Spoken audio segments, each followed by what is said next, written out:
Well, a somber anniversary for the nation and the Bayou City. On this day 30 years ago, the Space Shuttle Challenger exploded at 10:38 a.m. our time.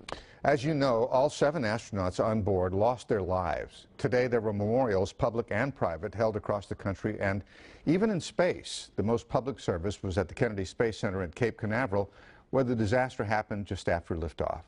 Our Ryan Korsgaard joins us live now from the Johnson Space Center with a look back at those heroes in the moments before the tragedy happened. Ryan. Bill, as you know, the astronauts and their families, they live and they train here. But before the Challenger took off, they got their lesson plans.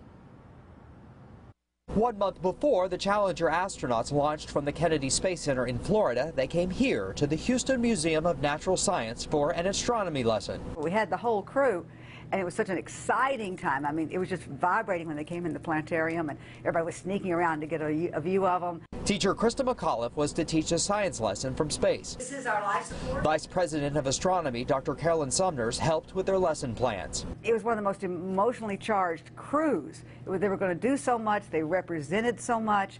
They had so many different stories to tell. She says everybody at the museum gathered to watch the launch. The whole rest of the day was sort of in shock. What do you say when it's gone? After the disaster, the museum opened the Challenger Center, which later became the Expedition Center. It has trained tens of thousands of students in team-building skills, important to space exploration. I think it's important for kids to know we have heroes.